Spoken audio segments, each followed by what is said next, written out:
What is up, y'all? This is Papa Scares, and welcome back to For Mother Matron. Now, in the last episode, I guess Rich and Pucks, if you didn't see, you gotta see the last one. I thought we were gonna make it. I made all the right choices after a few wrong ones, but they got their eyes cut out of them, and they're still alive, but not alive, I guess. And we also met the Mother Matron. And, yeah, she's trying to kill us. So that's where we're at. So, I'm not going to waste time. Let's get the hell out of here. Alright, we got to get out now. What are we doing? She's coming. I had to do something. It's going to do options. I don't know what. They're making me go too fast. I'm going to have to read fast.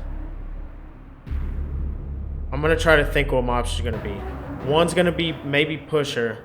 I don't know if pushing her is right because she has legs, spider legs. We're just gonna go ahead and do this. You with me, guys?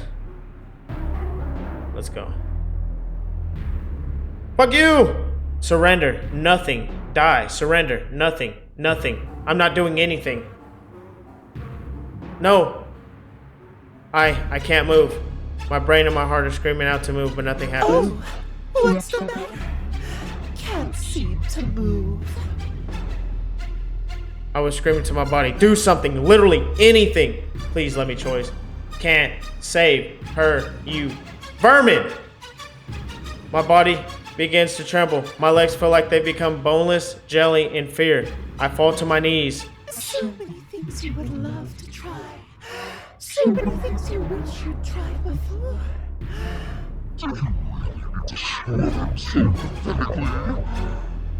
Is that all you little vermin can do when grief and misery overwhelms you? I struggled, screamed, pleaded with the unseen powers that be that could deliver me from the Mother Matron's clutches. I am trying, a futile effort. No one save her. You can't. I'm just doing that, but nothing happens. I've lost myself, lost control. Did I ever have it to begin with? I wonder. My body moves on its own. I curl into a ball, wrapping my arms tightly around my knees, trying to make myself as tiny as possible. Salty tears are running down my face. My teeth are chattering. Yes, that's right. Become what you were when you entered the world. A sniveling little babe. Fresh meat for wolves. Fresh meat for the rats. For the beasts below. Your mother saw something in you back then, you know. When you were first born, her eyes glowed like starlight at the thought of you. She was ready to die for your sake. My mother? That's right, I've never even thought about it, but I had to have been born somehow. How did my life even start here? A pause. Would you like to know how? Is this information I really need to know? Feels like the answer is something that I will never be able to unhear, no matter how desperately I would like to. It might be the worst thing anyone could ever say to me. But does my curiosity overwhelm my trepidation? Should I hear about my mom, how my mom died? Yes, so I don't die now. Unable to utter a word, I simply nod, trembling, unsure of my reason. I threw her to the ground and peeled the skin off her body into thin strips, layer by layer. I retracted her teeth into her gums and spoon. I tore her breasts off and threw them aside like the rind of peeled fruit. I tore off her nails, one by one, and then I buried them in her flesh. I made the talons of her ribcage rise inward and skewer her organs. I sucked her heart out of her throat and squashed it like a rotten grape. I crushed her limbs into the center of her body. The bones cracked and splintered, and marrow and blood and juices splashed all over the room. Wow. I made her into everything she was, into both meat and putrescence. One of her eyes was still intact at this point, believe it or not. It had into the room. I made sure she was alive for all of it. She felt every second. She saw every second. And then I picked you up and took you home. The Wow. pity, though, her misery tasted stale. Wasn't worth the effort. You, though, you've always smelled delicious. Out of all my cattle, you've always had the most savory aroma. So they just get us over here just for her to eat us when we're grown. That's the whole point of her sending us here, so it's all a hoax. Cattle? Have you not realized? You and your siblings are nothing more than my sustenance. That can't be. You grow in my pastures, suffering sweetly all your lives, until you're ripe. Just what I said. The best of you are sent to the crepuscule. The mid-grade meat dies to the beasts, and then the high-grade meat makes its way to me. By then, you're succulent and dripping with misery and grief. We're just here to suffer for this thing's own sick pleasure and amusement. Were the hallucinations her doing too? But then everything we were doing, what was it for?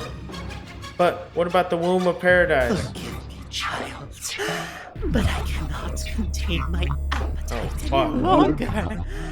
I must feast. I cried for help, but no answer. That day, my mother embraced me. There's no way that's it. An inordinate amount of time passes. I was gone from myself. Things went dark. Things went even darker. My senses of the world were ripped in twain.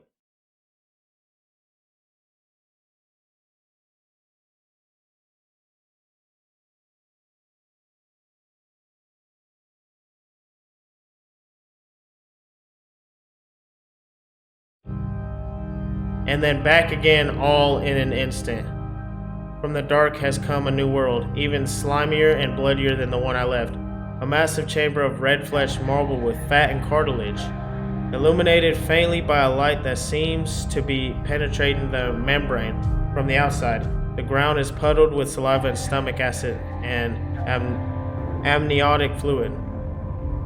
I feel like a spectator now, separate from my own body, bearing witness to a different person in a different place, suffering a horrible fate I'd wish upon no one. But the body is me, unmistakably so, standing there dumbly, staring at the bizarre place. Then, descending from a puckering hole in the ceiling, came a monstrosity even worse than the last. Something in my core has me convinced that if the Mother Matron was to have anything resembling a true physical form,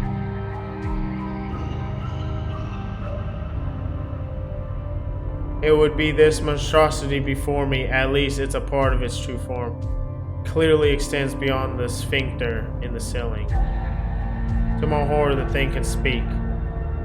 I'm saving it. That's creepy. You wanted to know about the womb of paradise. This is a child. It has been inside me all along. I swallowed it ages ago. So I'm in the Mother Matron's stomach. You always were one of my favorites. Mother would like to offer you a gift. A choice. One that has seldom been granted. You know how things will end up now. No matter what you've done, or could have done, all roads would lead you here. I built it that way, from the very moment you were born. This is the only life that's meant for you. I will embrace you inside this womb of paradise. You will join your other siblings, resting inside my walls, as I drain the body of the essences of suffering that are fluid inside you. Her goal from the start, surely. I can undo it all. The womb of paradise is a special It can birth new worlds, tear apart old ones. I can create a world in which you never existed, and all of this will be forgotten. The one behind the glass might never forget, but you, all the pain you felt until now, and would feel from this moment forward, will have never happened. The sweet sucker of non-existence will be yours, and yours alone. In other words, my existence was always meant to be suffering eternally, just for this horrible creature in front of me. And if I'm to trust its words, then my efforts to live happy were futile. My efforts to fight back and escape were meaningless in the face of a god of misery that engineered a world from the start, just for this. Just so it could have a lunch of my miserable brain.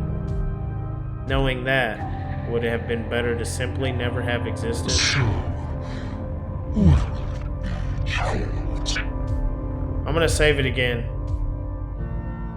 So, she's basically saying, never exist. Said she could make it, so she has mystic powers or something. Or die? We're about to find out, guys. This is crazy. Be embraced. Live with misery for eternity. Be erased. Make it so you never existed. I'm gonna save it right here. If this is in fact the ending of the game, I saved it and I will do both. But I'm gonna be embraced. Let's do it. Welcome, my dear. Welcome home. Mother's been waiting for you. Let us embrace delectable misery together for eternity. And then unconsciousness.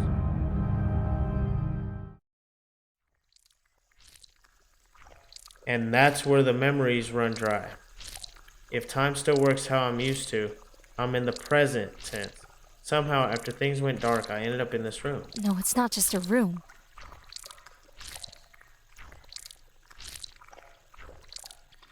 It's a womb.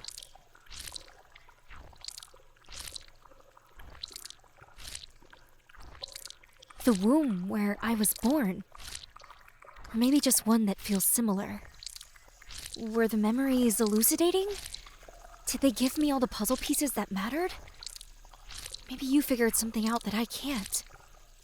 Not like you can tell me, I suppose. Would understanding it all really bring me peace anyways? Maybe. It wouldn't change the reality, though. The reality that from the moment I was born, I was in the clutches of a monstrosity that desired nothing more than to see me suffer. Me, and many others just like me. Just as innocent and sad. Under the talons of a god that wants to bleed us dry and melt our brains with suffering. All my existence is, and ever could be, is an endless torrent of pain and misery. The pause I could fight all I want, but in the end, what am I? A tunnel rat running for its life through a maze with no exit. An ant under the boot of a god. Knowing that now, would I have rather never existed at all? No. No, I'm happy I existed. Maybe happy isn't the right word. Content? Maybe that's more accurate. Being alive is, at least to me, about two things. Avoiding death and avoiding misery. And yet, they always come. I reach my hand to my eyes. They are gone. And yet, I still see. All living things will die. And their happiness cannot be appreciated without a contrast of sadness to give it value. The future might seem like nothing but a dark cloud on the horizon. But you have to keep trying. If I had never existed, I wouldn't have met my friends. Janine and Katie, Rich, even Pucks. Spruce.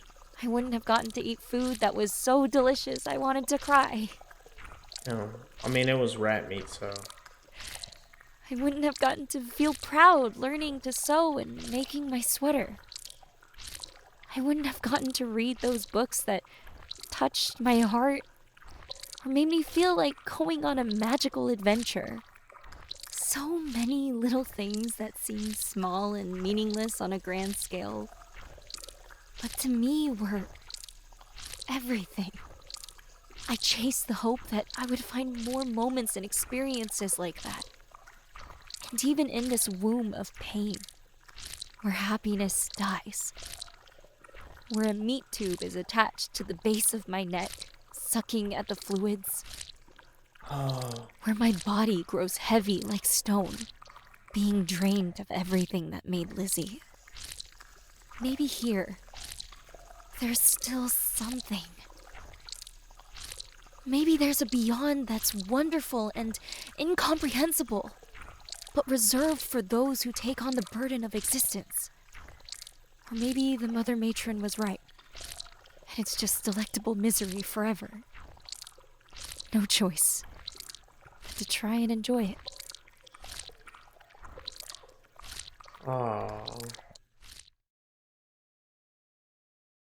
In a time and place far away in the past. A woman with dark hair wearing a hospital gown stands in a nursery room. She's covered in blood, tired, worn. She's lost a lot of herself along the way here. There's a weapon on the floor, sticky with blood and bodies. Shh. Mommy's here, sweetheart. Mommy's here. I figured out what your name's going to be. Finally. Lizzie. Lizzie. That's your name. Lizzie. I already figured that a long time ago. Better late than never, right? That was Grandma's name before she passed. She would have loved to meet you. Mom, too. I am so sorry for everything. I've really let you down. Ruined everything for you. For me.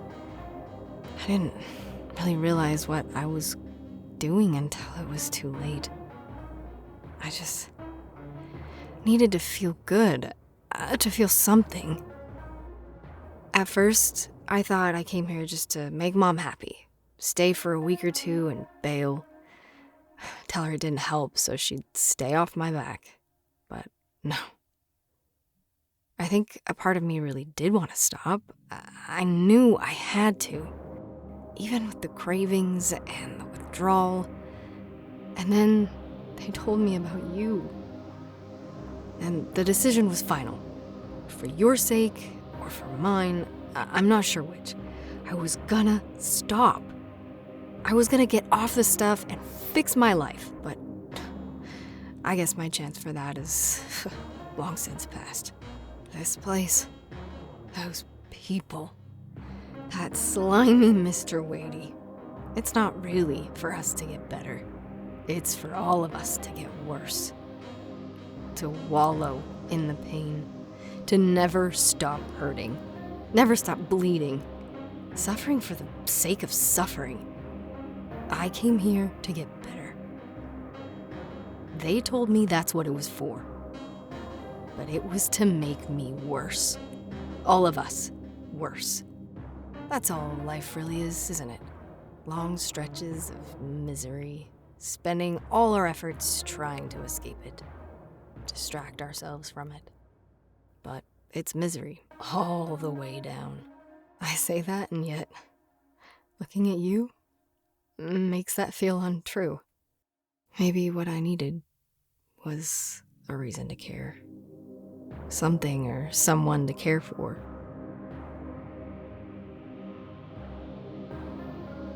Your own mother wasn't enough. She thought to herself, suddenly having a baby makes you want to be a good person. She wasn't entirely sure of the motivations herself. Perhaps simply the weight of responsibility that she felt she had now. A responsibility to care for the human being that didn't choose to be made. The one that had to be made to exist and suffer the consequences. She would change things now. She would do whatever she could to right every wrong. She would do that for her sweet mother and her daughter and herself. Misery be damned. I'm not done trying. You're in danger, and I'm getting you out of here. You're going home, Lizzie, with Mommy.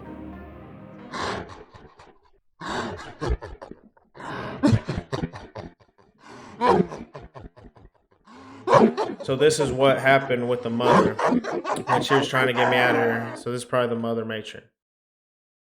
Suddenly, holy shit. Ooh. Okay. I think that's just showing what happened before. That was a cool game. Obviously, we're gonna see the other ending, but that was kind of sad because through the whole time. Now, what I want to know is she was seeing all these visions and hearing the meat. So, did any of that really happen, or was I seeing the vision of what was going to happen, or was I there the whole time? You know, having my blood sucked out and everything, my eyes gone. That's what I think was happening. But we're gonna go check out the other ending. So we're over here. We're gonna pick Be Erased. Make it so you never existed. Silence. Long, agonizing silence. Then she simply begins to laugh. And then unconsciousness. And that's where the memories run dry. After that, I found myself here, confused and forgetting everything. If time still works how I'm used to, I'm in the present tense. Somehow, after things went dark, I ended up in this room. No. No, it's not just a room. Wait. Is it the same thing? It's a womb. Existence is supposed to be a gift. But it's not a gift. It's a burden. A guarantee that you will one day experience the worst things you'll ever experience. And that you'll die.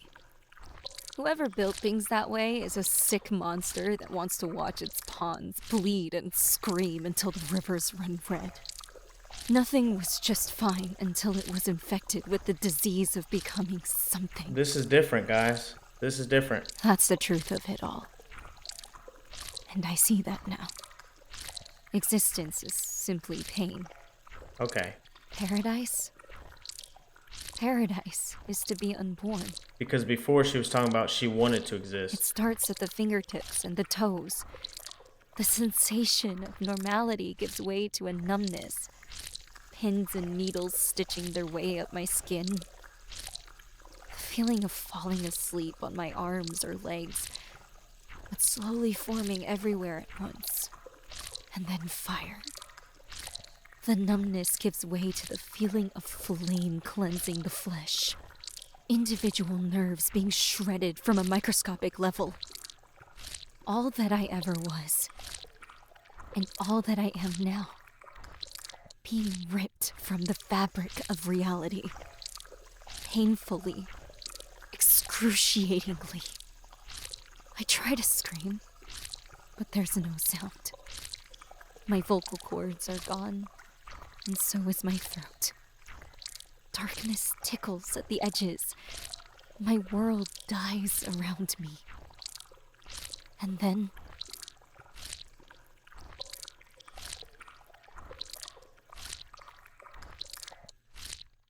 nothing. Forever.